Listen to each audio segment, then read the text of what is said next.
ഇനി നമുക്ക് നമ്മുടെ ഈ വിജയത്തിലേക്ക് വരാം. ഈ വിജയം ദിലീപേട്ടൻ നേരത്തെ തന്നെ പ്രതീക്ഷിച്ചിരുന്നോ ഈ ഒരു സാധനം ടേക്ക് ഓഫ് ചെയ്യുന്നോ? അല്ല, കഥ കേൾക്കുമ്പോൾ എന്തായാലും ഇതൊരു നല്ല സിനിമയായിരിക്കും എന്നുള്ളൊരു പ്രതീക്ഷ മനസ്സിലുണ്ടായിരുന്നു. അതുകൊണ്ടാണ് ഞാൻ ആദ്യം തന്നെ ചോദിച്ചത്, വിനീത് ഇത് ആരാ പ്രൊഡ്യൂസ് ചെയ്യുന്നത് എന്ന് ചോദിച്ചു. പറഞ്ഞു, ചേട്ടാ അങ്ങനെ തീരുമാനമൊന്നും ആയിട്ടില്ല, ഇനി നമ്മൾ ചേട്ടൻ ഓക്കെ ആണെങ്കിൽ അടുത്ത പരിപാടി. ഞാൻ പറഞ്ഞു, ആരെയും അന്വേഷിക്കരുത്, ഞാൻ തന്നെയാണ് പ്രൊഡ്യൂസർ എന്ന് പറഞ്ഞിട്ടാണ് നമ്മളത്. കാരണം ഒരു ചില കാര്യങ്ങൾ കേൾക്കുമ്പോൾ ഉണ്ടാകുന്നൊരു പോസിറ്റീവ് വൈബും, അതുപോലെ തന്നെ എനിക്ക് ഈ കഥ കേട്ടപ്പോൾ ഈ പവിത്രനെ എനിക്ക് ഭയങ്കരമായിട്ട് ഇഷ്ടമായി. കാരണം ഒരു ശുദ്ധനായ ഒരാൾ, അയാൾ ഇപ്പോഴത്തേതായിട്ടുള്ളൊരു കാര്യമാണ്, അയാൾ വലിയ ശ്രദ്ധയൊന്നുമില്ല. കാരണം അയാൾ മൊത്തം ഒരു ആഡംബര ഫ്ലാറ്റിൻ്റെ കെയർ ടേക്കറാണ്, നൈറ്റിൽ സെക്യൂരിറ്റിയാണ്. 10-18 വർഷം അയാൾ ഗൾഫിലായിരുന്നു. അയാൾ മറ്റുള്ള നമ്മൾ പറയുന്നുള്ളൂ, കാരണം ഫാമിലിക്ക് വേണ്ടി ജീവിച്ച് അങ്ങനെ പോയ ഒരാൾ. അയാളുടെ ജീവിതത്തിൽ ഒരു കല്യാണം കഴിക്കാൻ പോലും അയാൾക്ക് വേണ്ടിയിട്ട് അതിനു വേണ്ടി ശ്രമിക്കാൻ പോലും ഒരാളുണ്ടായിരുന്നില്ല. എല്ലാവരുടെ കാര്യങ്ങളായിട്ട് പോയി. അങ്ങനെ ജീവിതത്തിൽ കല്യാണപ്രായവും കഴിഞ്ഞ് മുന്നിലേക്ക് പോയിക്കൊണ്ടിരുന്ന ഒരാൾ. അപ്പോൾ അയാളൊരു പ്രണയത്തിൽ പെടുന്നതും, അയാളുടെ രസകരമായ കുറേ സീക്വൻസുകളുണ്ട് ഈ സിനിമയിൽ. അപ്പോൾ അതൊക്കെ കേട്ടപ്പോൾ എനിക്കൊരു ഇഷ്ടം വന്നാണ്. പവിത്രനെ ഞാൻ ഭയങ്കരമായിട്ട് എൻജോയ് ചെയ്തതാണ് ശരിക്കും. അതാണ് ഓരോ സീൻ ബൈ സീൻ കാണുമ്പോൾ ശരിക്കും അറിയാൻ പറ്റുന്നുണ്ട് ആ സാധനം. പിന്നെ എനിക്കൊരു ക്രൈം ത്രില്ലർ നമ്മൾ കാണില്ലോ, ഒരാളെ കൊന്നു എന്നിട്ട് നമ്മളെ കൊന്നത് ആരാണ് എന്ന് പറഞ്ഞ് അന്വേഷിച്ച് നമ്മളിങ്ങനെ ആ ഒരു അതോടെ ഇരുന്ന് ആദ്യമായിട്ടാണ് ഈ സിനിമയിലെ നായി ആരാണ് എന്നുള്ള ഒരു റൊമാൻസിൽ സസ്പെൻസ് അന്വേഷിച്ചെടുക്കുക. ശരിക്കും എനിക്ക് തോന്നി ഇതിനു മുമ്പേ ഇത്ര അധികം ചുറ്റപ്പെട്ട നായകന്മാരായിട്ട് എനിക്ക് ഓർമ്മയിൽ പെട്ടെന്ന് വന്നത് സമ്മർ ഇൻ ബാത്തിലേക്ക് മാത്രമേ ഉള്ളൂ.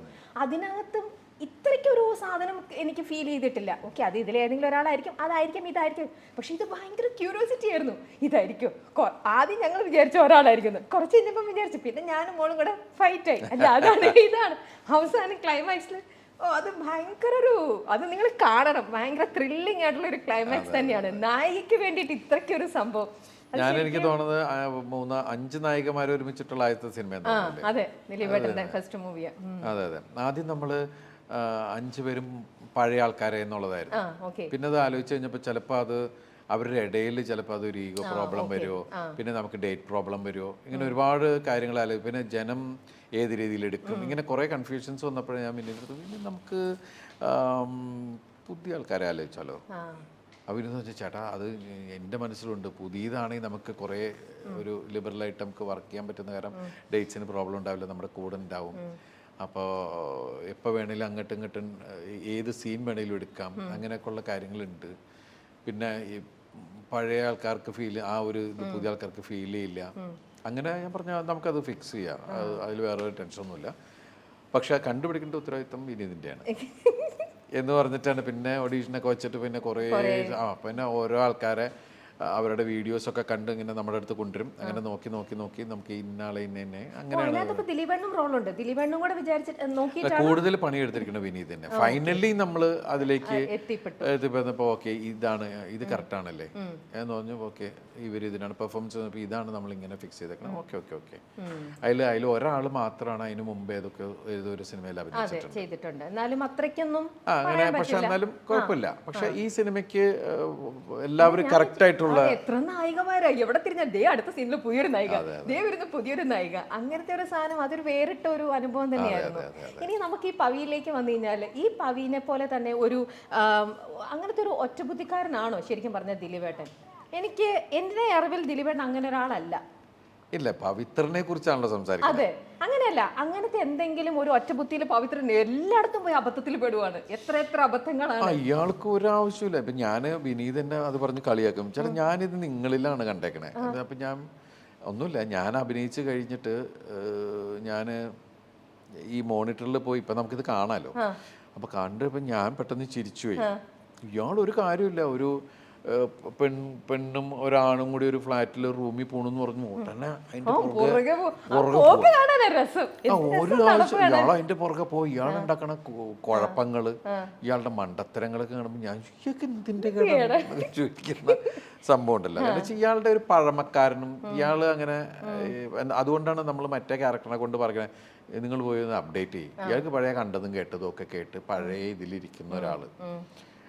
അയാളുടെ സ്വഭാവം ഇപ്പോഴത്തെ ഒരു ട്രെൻഡിലല്ല പുള്ളി പോകുന്നത്. ഇപ്പൊ ഒരു ആണും പെണ്ണെന്നൊക്കെ പറഞ്ഞാൽ ഭയങ്കര ഫ്രണ്ട്ലി, വാടാ പോടാ റിലേഷനിലാണ് പോയിക്കൊണ്ടിരിക്കുന്നത്.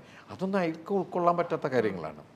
അപ്പോൾ അങ്ങനെയുള്ള ഒരാൾ കാരണം വെച്ചിട്ടുണ്ടെങ്കിൽ അതുകൊണ്ടാണ് അയാൾ കാണിക്കുന്ന മണ്ടത്തരങ്ങൾ ചിലപ്പോൾ ചില എൻ്റെ അടുത്ത് കുറച്ച് പേര് പറഞ്ഞു അത് നമ്മൾ പഴയ സിനിമയിലുള്ള രീതിയിൽ ഞാൻ പറഞ്ഞു ഇയാളൊരു പഴയ ഒരാളാണ്, ഇയാളുടെ ചിന്തകൾ പഴയതാണ്.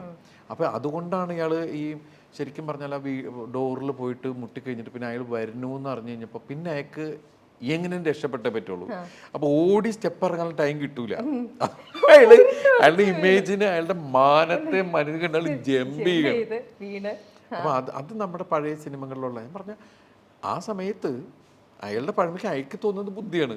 ഞാൻ അത് കണ്ടിട്ടാണ് ഇയാൾക്ക് എന്തിൻ്റെ കേടാണ്. അപ്പോൾ വിനീത് പറഞ്ഞു ചിലപ്പോൾ ചേട്ടാ ഇപ്പോഴത്തെ ഒരു ഇതിൽ ചാട്ടം നമുക്ക് വേണോ, അതല്ലാതെ നമുക്ക് വേറെ ആംഗിൾ എന്തെങ്കിലും പിടിച്ചാലോ എന്ന് പറഞ്ഞു. ഞാൻ ഇയാളുടെ സ്വഭാവത്തിന് ഇയാൾക്ക് അതേ ചെയ്യാൻ പറ്റുള്ളൂ. ചെരുപ്പ് ഊരിയിട്ട് ആരെങ്കിലും ചെയ്യുമോ, സ്റ്റെപ്പ് ചാടുക എന്നൊക്കെ പറയണത് അതാണ് ഇയാളുടെ വന്നിട്ട് ഇയാൾ വന്ന് പറയണ മാറ്റർ വേറെയും ഒക്കെ പറയാം. അപ്പം അതൊക്കെ ഒരു ആ രീതിയില്ല, അല്ലാണ്ട് അത് നമ്മൾ അപ്ഡേറ്റ് ചെയ്യാത്തതിൻ്റെ അല്ലേ, നമ്മൾ കഥാപാത്രത്തിനെയാണ് പിടിച്ചിരിക്കുന്നത്. അങ്ങനെയൊക്കെ എത്തി. ഇപ്പം ഇനി ഈ സിനിമയിൽ എടുത്തു പറയേണ്ട ഒന്ന് നമ്മുടെ ബ്രോയാണ്. അത് തമ്മിലുള്ള ആ ഒരു അറ്റാച്ച്മെൻറ്റ് ഈ കാണുമ്പോൾ ഉണ്ടല്ലോ നമുക്കൊക്കെ ഭയങ്കര ടച്ചിങ് ആയിട്ടുള്ള ഒരു സംഭവം തന്നെയായിരുന്നു. ഇപ്പം ദിലീപേട്ടനെ വെച്ച് നോക്കുമ്പോൾ ദിലീപേട്ടന് ഡയാനയുണ്ട്, അർജുനുണ്ട്, ബ്രോയുണ്ട്. ഇതിലിപ്പം പെട്ടെന്ന് ദിലീപേട്ടനായിട്ട് ആദ്യം അടുത്തത് ഇതിൽ ആരായിരിക്കും? അർജുന ആണോ? എത്ര സമയത്തിനുള്ളിൽ അർജുൻ എടുത്തു?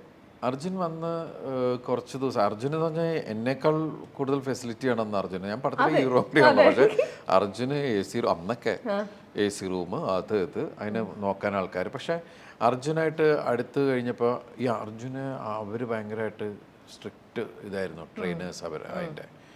അപ്പോൾ ബ്രില്യൻ ഡോഗായിരുന്നു. ഞാൻ ഇത്രയും നായ്ക്കളുടെ കൂടെ അഭിനയിച്ചതിൽ ഏറ്റവും ബ്രില്യൻ്റ് അർജുനാണ്.